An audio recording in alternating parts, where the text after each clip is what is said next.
ሰላም እንደናችሁ ውድ መንጊቲዩም እና የቲክቶክ ቤተሰቦች ዛሬም እንደተለመደው በክፍል 89 ሌቭል 4 ኮምፕሬሄንሲቭ ነርሲንግ ዲፕሎማ በአዲስ ካሪኩለም ሲወሲ ጥያቄና መልስ ይላችሁ ቀርብ ያለውኝ ውድ አድማጭ ተመልካቾቻችን ለዚህ ታላቅ ቻናል አዲስ የሆናችሁ ቻናሉን ተቀላቀሉ ላይክ ሼር ሰብስክራይብ አድርጉ ያልኩ ቀጥታ ወደ ዛሬው የተዘጋጀ አስተማሪ ቪዲዮ ጥያቄና መልስ ወስዳችኋለሁ በድጋሚ መልካም ቆይታ እንግዲህ ለዛሬ ከተዘጋጀው ሲወሲ ጥያቄና መልስ የመጀመሪያው የሚያሳየን which types of shock that occur due to blood pump problem also እንግዲህ there are different types of shock ብዙ አይነት ወደ 6 አይነት shock types ብለን የምንጠራቸው አሉ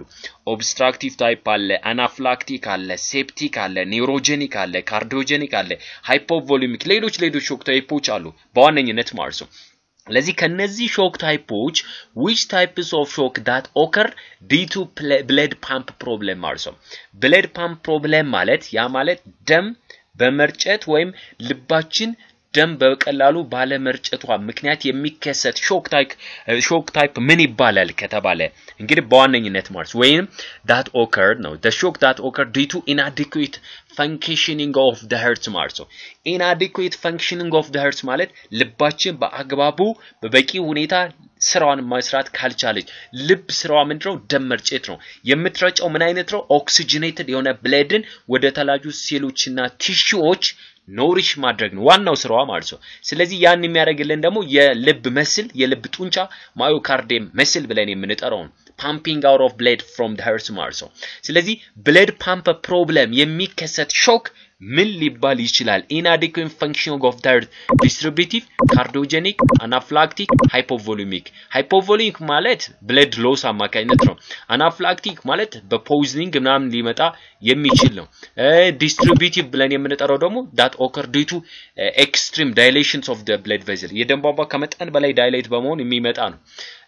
cardiogenic ከተባለ ግን ነው that occur due to inadequate functioning of the heart ማለት ነው ልባችን በበቂ ሁኔታ በቂ የሆነ ደም ባለመርጨቷ የተነሳ እና ሴሎችና ቲሹዎች በልብ ችግር ምክንያት ሴል ቲሹዎች በበቂ ሁኔታ ደም ማግኘት ካልቻሉ ከዛ ጋር ተያይዞ የሚመጣው ነው cardiogenic shock ይባላል ስለዚህ የመጀመሪያው ጥያቄ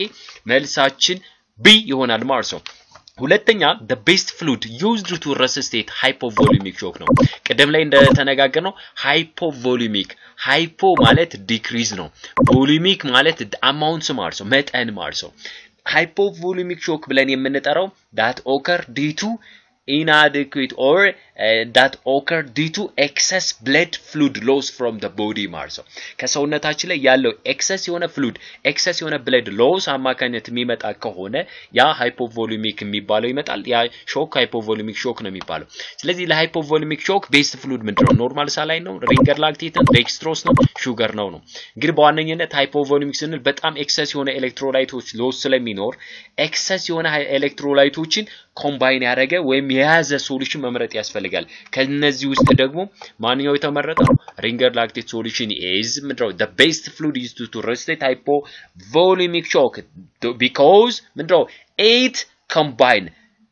a lot of what electrolytes ማለት ነው inside ስለዚህ በውስጡ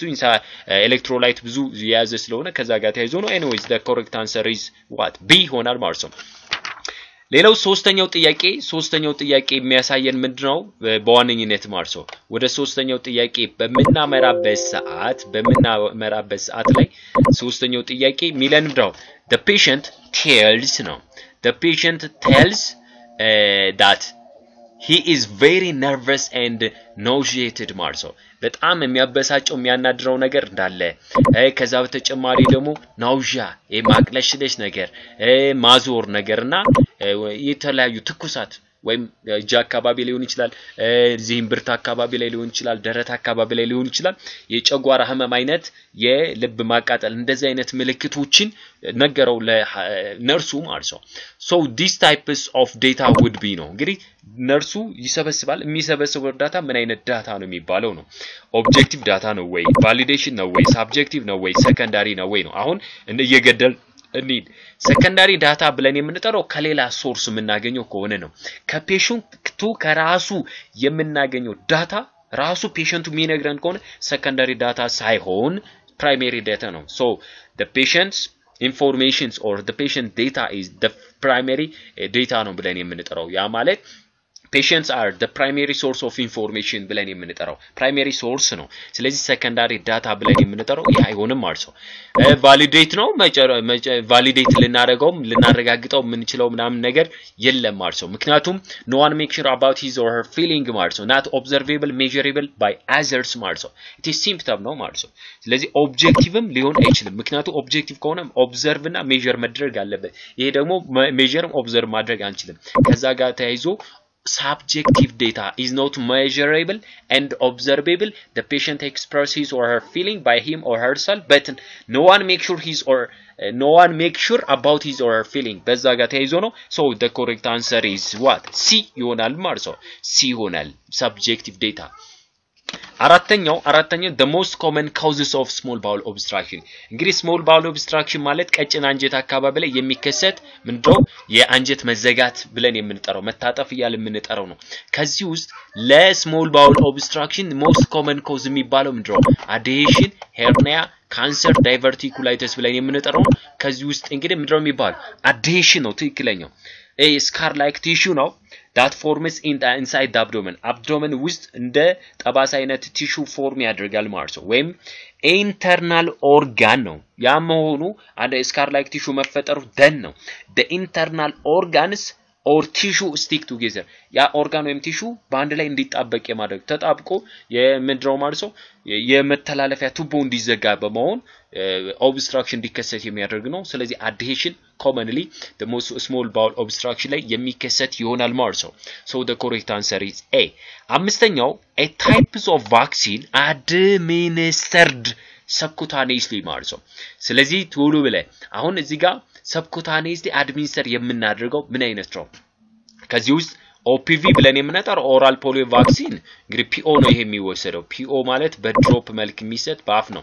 ሮታም ብለን የምንጠራው አሁንም በተመሳሳይ በPO መልክ ነው በድሮፕ መልክ የምንሰጠው ነው PPV የሚባለው በብዛት የተለመደ አይደለም ሚዝልስ ብለን የምንጠራው ደግሞ የኩፍኝ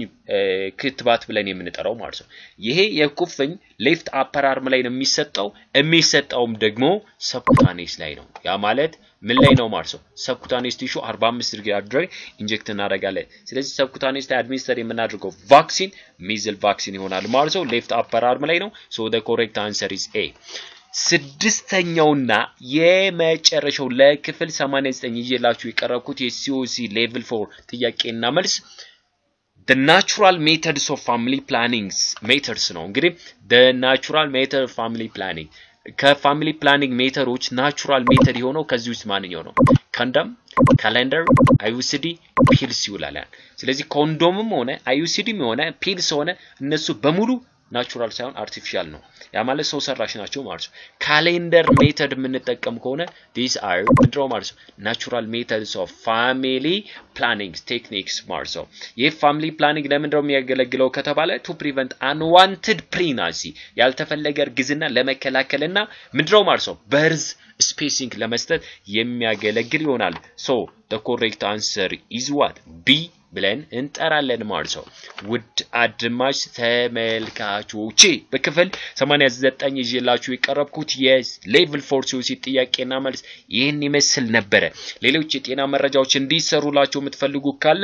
ኮሜንት መስጫው ላይ ኮሜንት አድርጉልኝ መንጌ ነበርኩኝ ወዳችኋለሁ much love much respect thank you so much have a good night good day family